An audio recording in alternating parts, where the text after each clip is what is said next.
कर्पूरा academy YouTube channel में आप तमाम साथियों का, भाइयों का हार्दिक हार्दिक अभिनंदन है। मैं राजेश कुमार आप लोगों के सामने बीएसटी सब्जेक्ट के कुल 13 लेसनों का मैं एक सीरीज़ ला रहा हूं, जिसमें पहला वीडियो मैं इससे पहले बना चुका हूं।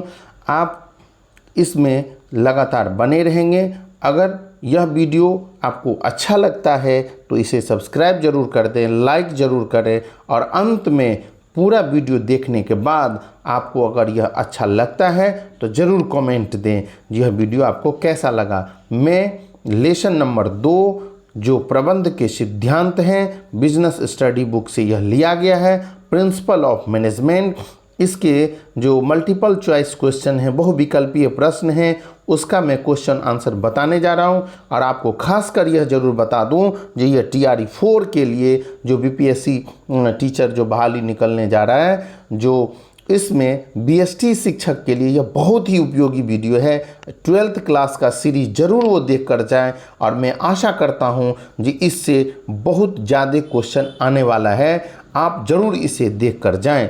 अब मैं पहला क्वेश्चन लेकर के यहाँ आता हूँ। जो पहला क्वेश्चन हमारा है, वैज्ञानिक प्रबंध के पिता कौन हैं। आप देख सकते हैं यह क्वेश्चन 16 और 22 में पूछा गया है।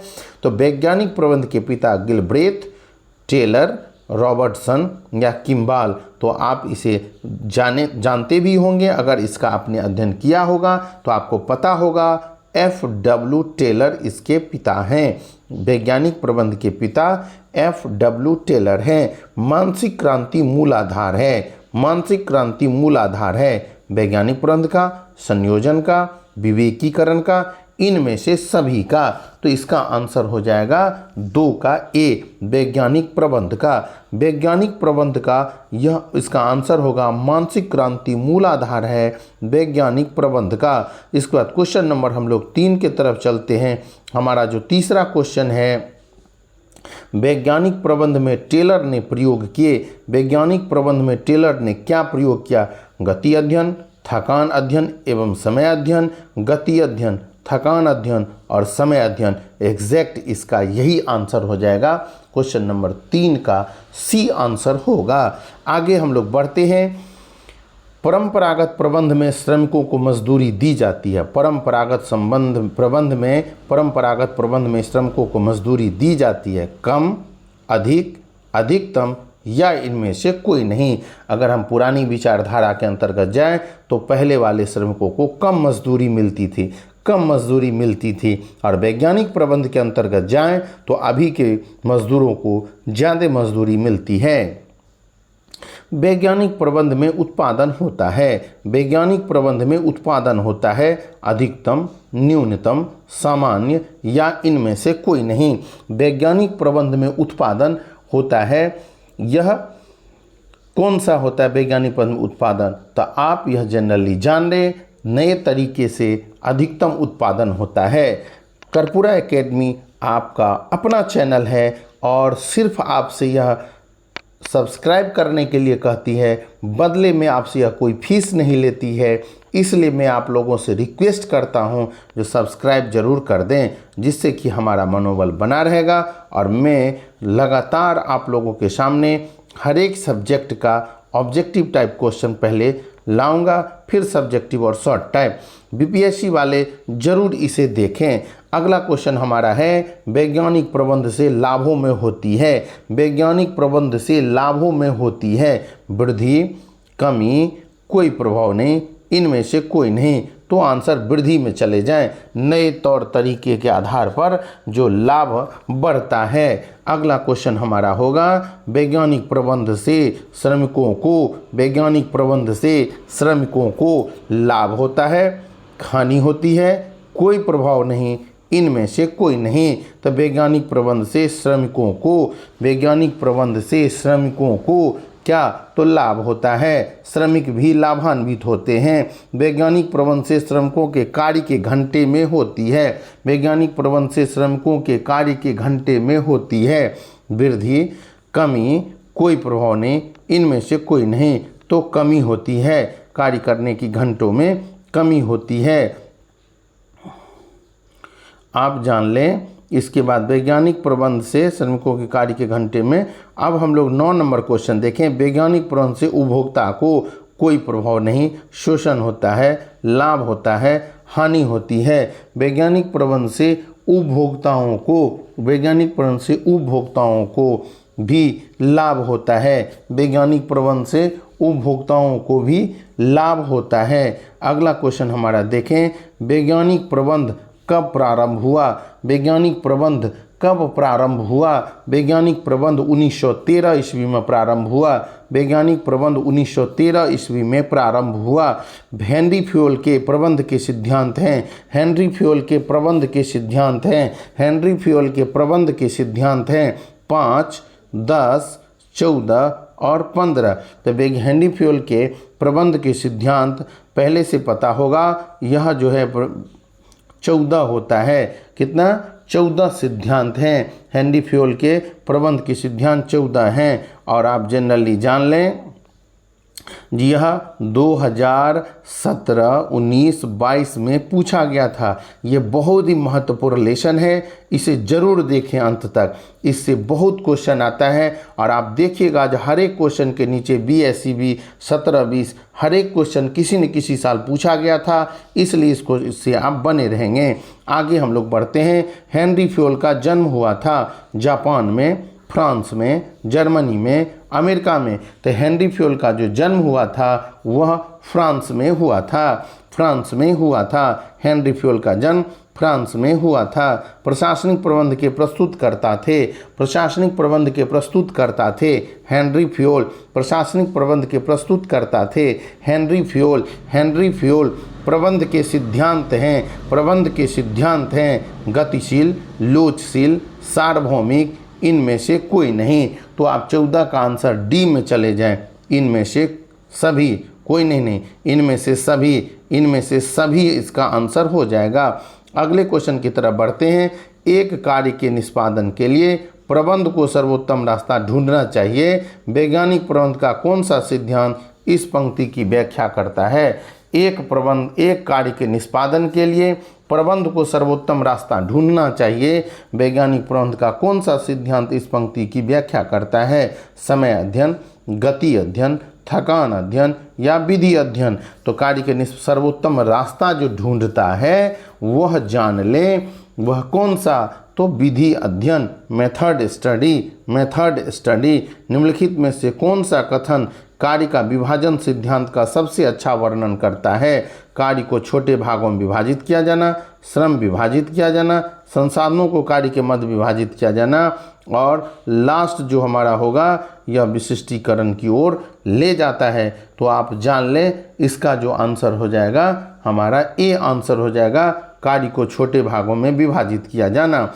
हेनरी फ्योल थे वैज्ञानिक, खनन अभियंता, मुनीम या उत्पादन अभियंता। तो आप जान ले जो हेनरी फ्योल जो थे वह कौन थे? तो हेनरी फ्योल हमारे खनन अभियंता थे, माइनिंग इंजीनियर थे। हेनरी फ्योल कौन थे? हेनरी फ्योल खनन अभियंता थे। हेनरी फ्योल कौन थे? तो हेनरी फ्योल खनन अभियंता थे। अब हम लोग आगे की तरफ बढ़ें। 17 के बाद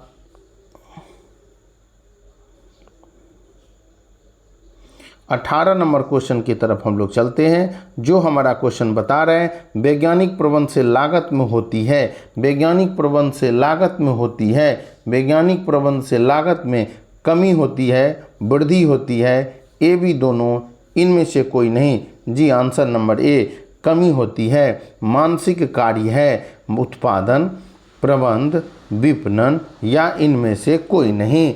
तो मानसिक कार्य हमारा हो जाएगा मेंटल वर्क इज। तो मानसिक कार्य है।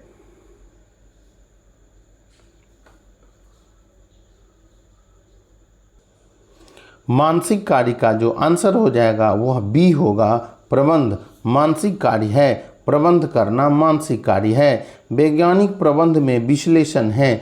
वैज्ञानिक प्रबंध में विश्लेषण है 25%, 30%, 50% या 75%। तो इसका आंसर हो जाएगा 75%। प्रबंध के सिद्धांतों को लचीला कहा जाता है। प्रबंध के सिद्धांतों को लचीला कहा जाता है, क्योंकि प्रबंध के सिद्धांत को लचीला कहा जाता है क्योंकि उनका उद्देश्य मानव व्यवहार को प्रभावित करना, वे कार्य हेतु सामान्य निर्देश परंतु प्रबंध समस्याओं के लिए बने बनाए समाधान प्रदान नहीं करते। इन्हें परिस्थितियों की आवश्यकता अनुसार प्रबंधक द्वारा संशोधित किया जाता है। इसके बाद इसका उपयोग किसी समय विशेष पर प्रचलित परिस्थिति पर भी निर्भर करता है। तो आप जान लें, जो 21 का जो हमारा आंसर हो जाएगा वह सी विकल्प होगा। इन्हें परिस्थितियों की आवश्यकता अनुसार प्रबंधक द्वारा संशोधित किया जा सकता है, इसलिए इसे लचीला कहा जाता है। जब जरूरत पड़े इसमें आप बदलाव ला सकते हैं। वैज्ञानिक प्रबंध के अंतर्गत निम्नलिखित में से कौन सा अध्ययन नहीं किया जाता है? वैज्ञानिक प्रबंध के अंतर्गत निम्नलिखित में से कौन सा अध्ययन नहीं किया जाता है? तो आप जान ले, यह है लाभ अध्ययन। लाभ अध्ययन नहीं किया जाता है। और वैज्ञानिक प्रबंध लाता है सामाजिक परिवर्तन। वैज्ञानिक प्रबंध लाता है, क्या लाता है? सामाजिक परिवर्तन, आर्थिक परिवर्तन, मानसिक परिवर्तन या औद्योगिक परिवर्तन। तो वैज्ञानिक प्रबंध जो हमारा लाता है वह मानसिक परिवर्तन। मानसिक परिवर्तन वैज्ञानिक प्रबंध लाता है, मानसिक परिवर्तन। टेलर किस वर्ष में श्रमिक से इंजीनियर बने? टेलर किस वर्ष में श्रमिक से इंजीनियर बने? टेलर किस वर्ष में श्रमिक से इंजीनियर बने? तो वह आंसर 1878, 1884, 1901, 1903। तो 1884 में F.W. टेलर जो है वो श्रमिक से इंजीनियर बने। इसके बाद हमारा क्वेश्चन नंबर जो 25 है वह क्या बता रहा है? तो टेलर एवं फ्यूल के संबंध में निम्न में से कौन सा कथन असत्य है? टेलर और फ्यूल के संबंध में निम्न में से कौन सा कथन असत्य है? तो वह पहला है, फ्यूल एक खनन इंजीनियर था जबकि टेलर एक मैकेनिकल इंजीनियर था। फ्यूल एक खनन इंजीनियर था जबकि टेलर एक मैकेनिकल इंजीनियर था। तो इसका आंसर हमारा बी में होना चाहिए। फ्यूल के सिद्धांत विशिष्ट परिस्थितियों में लागू होते हैं जबकि टेलर के सिद्धांत सार्वभौमिक होते हैं। उसके बाद हमारा फ्यूल के सिद्धांत की रचना व्यक्तिगत अनुभव के द्वारा हुई जबकि टेलर के सिद्धांतों की रचना परीक्षण के द्वारा हुई थी। आगे हमारा चौथा होगा, फ्यूल के सिद्धांत प्रबंध के उच्च स्तर पर लागू होते हैं जबकि टेलर के सिद्धांत कारखाने में उत्पादन कार्य पर लागू होते हैं। तो हमारा 25 का जो आंसर बी विकल्प हो जाएगा। फ्यूल के सिद्धांत विशिष्ट परिस्थिति में लागू होते हैं जबकि टेलर के सिद्धांत सार्वभौमिक होते हैं, जिन्हें फ्यूल के भी सिद्धांत सार्वभौमिक ही होते हैं। अगला हमारा क्वेश्चन है, F.W. टेलर द्वारा रचित पुस्तक वैज्ञानिक प्रबंध के सिद्धांत का प्रकाशन सन 1903, 1911, 1856 और 1914 में हुआ था। तो आप जान लें, यह 1911 में हुआ था। 1911 में हुआ था। अगले क्वेश्चन की तरफ हम लोग बढ़ते हैं। अगला क्वेश्चन हमारा वैज्ञानिक प्रबंध है। विज्ञान, कला, ए बी दोनों, इनमें से कोई नहीं। तो इसका सही आंसर सी विकल्प होगा, ए बी दोनों। अगला हमारा क्वेश्चन है, विज्ञान प्रबंध के सिद्धांतों की रचना की जाती है। प्रबंध के सिद्धांतों की रचना की जाती है प्रयोगशाला में, प्रबंधकों के अनुभव द्वारा, ग्राहकों के अनुभव द्वारा, इनमें से कोई नहीं। तो बी विकल्प हो जाएगा, प्रबंधकों के अनुभव द्वारा। यह वीडियो आपको कैसा लगा? अगर यह वीडियो अच्छा लगा हो तो लाइक ज़रूर कीजिए। यह आपका अपना चैनल है और इसे सब्सक्राइब कर दीजिएगा। तो इसमें आपको लगभग सभी सब्जेक्टों का ऑब्जेक्टिव मिलेगा।